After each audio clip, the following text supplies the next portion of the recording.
Bonjour tout le monde et bienvenue dans Configurer le VPN site-to-site. Alors, ça sera notre dernière vidéo sur ce chapitre-là, bon, qui était un peu plus long que les autres, mais il y a beaucoup d'informations là-dessus. Alors, du coup, c'est pour ça que j'ai voulu voir avec vous par rapport à cette, bon, laisser en dernier lieu tout ce qui est VPN site-to-site. Et bien sûr, parce que ça prend un peu plus de temps et on va voir beaucoup de choses là-dessus. Alors, pour cette vidéo-là, on va voir le route-based site-to-site VPN et aussi le VPN Tunnel Component Interaction et bon, les différentes, si on veut dire, étapes pour créer un tunnel VPN site-to-site. Et bien sûr, après, on va voir directement le lab qu'on va entamer tous ensemble. Alors, pour le route-based site-to-site VPN, alors ici j'ai un exemple d'un tunnel VPN site-to-site standard avec des adresses IP. Bon, je ne vais pas me baser sur ces adresses IP, c'est juste un exemplaire pour vous expliquer par rapport au tunnel. Alors, du coup, euh, comme vous savez, ben, ça, un site A qui va se connecter avec un site B, mais en passant par Internet. Et au niveau de au niveau d'Internet, je vais créer un tunnel IPsec qui est crypté et qui va me permettre de sécuriser mes données qui vont transiter au niveau de ce tunnel. Alors pour cela, bien sûr, je vais créer une interface tunnel et dans les deux sens. Bon, ça c'est, j'ai un pas là-dessus, mais moi, je peux avec un IPsec, comme vous savez, on peut créer un tunnel VPN avec différents éditeurs parce que c'est un protocole qui est universel et du coup, c'est pas comme du SSL qu'on doit absolument créer un tunnel avec le même éditeur parce que le même certificat, bon, ça passe avec le certificat et tout ça. Alors du coup, c'est différent. Alors ici, si l'IPsec, bon, il n'y a pas de souci. On va avoir bien sûr les étapes par rapport à ça.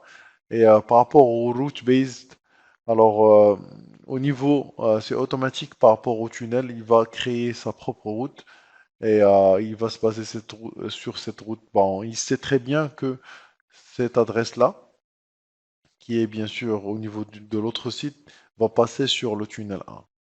D'accord? Alors c'est pour ça qu'on appelle ça le route-based VPN site-to-site. Alors, autre chose par rapport aux étapes, c'est que il y a plusieurs étapes pour faire ça. Bon, il y a la phase 1. Et la phase 1, elle se constitue de la création de IKE Crypto Profile. Bon, on va créer nos propres profils pour tout. Alors, par rapport au IKE et Crypto Profile et aussi l'IKE Gateway. Bon, ça, c'est les deux configurations pour la phase 1. Pour l'IPsec, il se comporte de deux phases. Ben, j'ai pas voulu rentrer en détail. Alors, c'est pour ça que je vous conseille, si vous savez pas comment ça marche un IPsec, de voir la formation de Hamza, de Security Police 1, de Kantia. Alors, elle est très intéressante là-dessus. Alors, phase 1, bon, IKE Gateway et l'IPsec Crypto Profile. Après, au niveau de la phase 2. Bon, ici, pour le virtual routing, on configure par rapport pour faire passer l'adresse distante au niveau du route et j'applique comme quoi cette route-là, elle doit passer sur le tunnel, hein, et comme ça passe sur le tunnel au lieu de passer sur une autre interface. Alors ça, c'est par rapport aux étapes qu'on fait sur le tunnel lors de la création du tunnel. Alors maintenant, on va passer au niveau de notre lab pour faire la configuration au niveau de notre Palo Alto pour créer un tunnel VPN site-to-site. Soit on peut le paramétrer avec un Palo Alto, soit avec un autre éditeur, Cisco, Checkpoint, FortiGate ou autre. Et bien sûr, ça va marcher sans souci là-dessus. Alors, on va passer tout de suite sur le lab. Je vous dis à tout de suite sur le lab.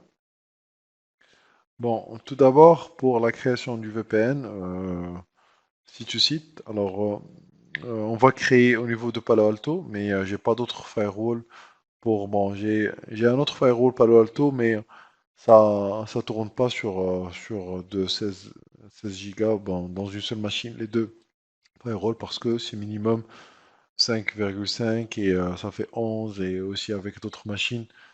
Et ça fait beaucoup pour la machine, du coup ça bloque et ça me permet pas de faire monter le tunnel. Du coup, on va faire la configuration au niveau de ce site-là. Et c'est pareil pour l'autre site où, bien sûr, je vous dirai les, euh, les paramètres à enregistrer pour les mettre sur un autre équipement, bon, soit du Cisco, soit du FortiGate ou Sophos ou autre. Euh, pour cela, on va partir tout d'abord sur Networks. On va créer le tunnel au niveau de l'interface. On va partir sur interface et interface tunnel. Bon, on a déjà créé un tunnel d'interface, si vous vous rappelez, pour le Global Protect. Alors ici, on va faire du point 12 et je vais mettre par exemple tunnel vers site distant. distant. Bon, c'est juste un commentaire comme ça. Alors pour l'IP V4, ici par rapport à la configuration, pardon, j'ai oublié. Alors là, VR, bon, le routeur. Et ici, je crée une zone que j'avais appelée VPN. Bon, je vais laisser tout par défaut. Et après, je vais créer une adresse IP là-dessus. Alors ça, c'est l'adresse IP de site distant. Donc, par exemple, c'est 172.20 0 par exemple point 10/20 24 pardon. Voilà. Et ici au niveau d'avancée, je vais autoriser le ping comme ça, je peux pinguer depuis l'autre site. Voilà, ça a été créé. Vous pouvez voir que le tunnel a été bien créé. Maintenant, on va passer pour la configuration de la gateway. Alors, pour la configuration de la gateway, vous pouvez voir ici profil réseau, bon, toujours sur network, et ici passerelle IKEA. Alors, je vais ajouter une nouvelle passerelle, ben, je vais mettre site distant IKEA gateway, voilà. Et la version, ben, je vais mettre IKEA Only Mode, version 2. Bon, il y a plusieurs modes, et moi, je vais mettre juste la version 1. Alors, l'interface, bon, l'outside, bien sûr, et mon adresse IP de l'outside, c'est 203.0.113.20. Alors, l'adresse de l'homologue, bon, le point, l'autre bout, pour moi, ça sera le 204 par exemple. 0.114.254. D'accord? Et vous devez vraiment vérifier que vous arrivez à joindre cette adresse IP-là. Ça, c'est très important. Tout d'abord, essayez le ping ou essayez de joindre cette adresse IP avec l'autre destination pour s'assurer que le routage marche sans problème. Alors ici, on va mettre un mot de passe qui est très important. C'est la clé Pre-Shared Key. Et c'est avec cette clé qu'on va utiliser sur l'autre bout. Bon, on va utiliser la même clé pour la communication. Alors ici, alors je vais mettre par exemple Palo Alto, Palo, oups, Palo Alto, voilà. Et ici, pour l'identification locale, bon, je vais laisser ça en none. Alors, bien sûr, vous pouvez mettre l'adresse IP, vous pouvez mettre l'adresse IP de local et d'identifiant. Bon, moi, je veux pas mettre ça. Et après, je vais partir sur option avancée. Alors, sur option avancée, vous pouvez mettre ici comme quoi c'est l'autre côté qui va initier. Vous pouvez mettre, parce que si vous faites ici, vous laissez ça comme ça, l'autre bout, vous devriez mettre activer le mode passif. Comme ça, c'est pas lui qui va initier la communication ou l'appel avec l'autre, mais c'est c'est celui qui n'a pas ça, cette case qui est cochée. Bon, maintenant, on va, comme on a dit dans la phase 1, on va créer un profil crypto IKE. Alors, du coup, je vais créer ça et je vais le nommer AES. Comme je vous ai dit, j'ai pas utilisé ce qu'il y a par défaut comme ça. Vous êtes au courant de quoi il s'agit par rapport à la configuration. SHA-2. Alors, ici, c'est les mêmes informations que vous devriez utiliser aussi dans l'autre bout, ben, par rapport au Crypto IKE. Alors ici, je vais mettre groupe 2. L'authentification, le SHA-256. Voilà. Et le cryptage, je vais mettre AES 256 CBS. Voilà. Et je laisse ça pour défaut. Ça, c'est pour rapport à durée de vie de cette clé-là. Après 8 minutes, ça devrait changer. À chaque 2 minutes, ça doit changer. Automatiquement, bien sûr. Alors, je valide et j'ai choisi ça. Alors, du coup, ben, je ferme. Maintenant qu'on a créé la passerelle IKE, on va passer pour tout ce qui est IPsec Crypto Profile. Alors, pour ça, on va partir bien sûr sur Networks, comme d'habitude, profil réseau. On va descendre sur IPsec Crypto Profile. Alors, on a des cryptos qui sont, ben, des profils qui sont créés, mais comme je vous ai dit, on va créer nos propres profils. Alors, pour cela, on va partir sur du AOS 256, voilà, et du SHA-256 aussi. Alors, ESP, protocole IPsec, cryptage, ça sera AES, comme on a dit, 256, et l'authentification du SHA-256. Voilà. Et pour le groupe, on va rester sur le groupe 2. OK. Alors, je valide par rapport à ça. Et après, qu'est-ce qu'on va créer? Oui, le tunnel IPsec, effectivement. Alors, on va ajouter un nouveau tunnel qu'on va nommer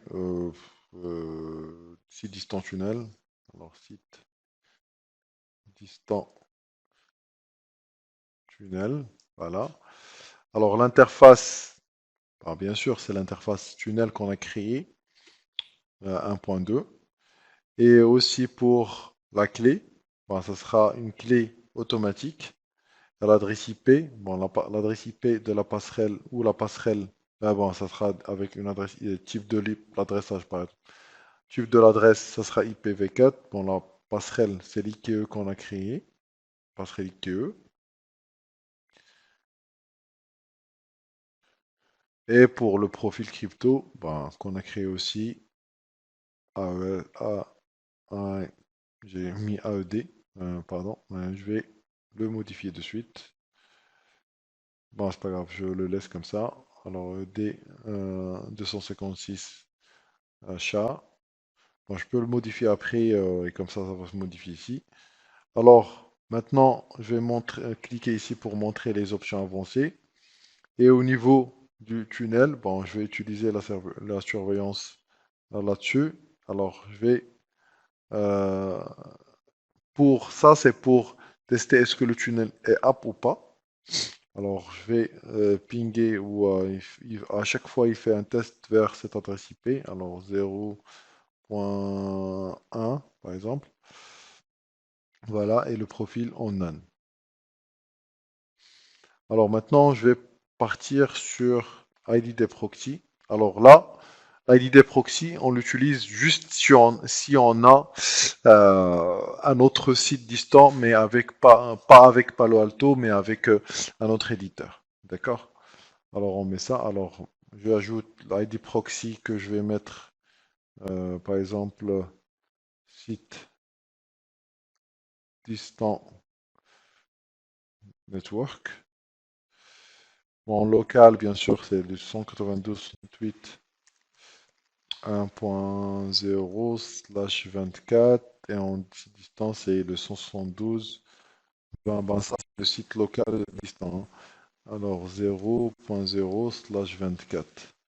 Et le protocole en est indifférent et je valide par rapport à ça. Ok, alors maintenant je peux fermer cette configuration-là. Et bien sûr, je dois faire commit comme ça. Ça va bien sûr s'appliquer. Alors, valider. Pas bien sûr. J'ai pas de. euh, ça, c'est comme ça qu'on configure. Ici, au niveau du routage, pour que la route puisse passer, ben, je peux mettre, pardon, je peux ici, dans l'AVR, ajouter un itinéraire vers le réseau. Par exemple, euh, je peux mettre site distant. Voilà. Et au niveau destination, ça sera du 172.20.0/24. Et je lui force pour qu'il passe sur tunnel 1, 2. Et ici, je vais mettre none et je valide. D'accord. Alors ici, bien sûr, ça c'est ben, j'applique la modification aussi. Et voilà. Et au niveau du monitor, si vous partez sur monitor logs and system, vous devriez avoir, bon, par rapport à la création du tunnel VPN ici. Bon, vous devriez avoir tout ce qui est IKE qui a été créé là-dessus.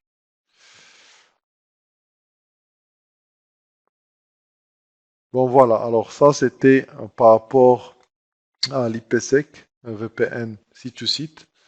Merci d'avoir suivi avec nous ce chapitre-là, ainsi que je sais que c'était un chapitre un peu long, mais il y avait beaucoup de choses à voir là-dessus.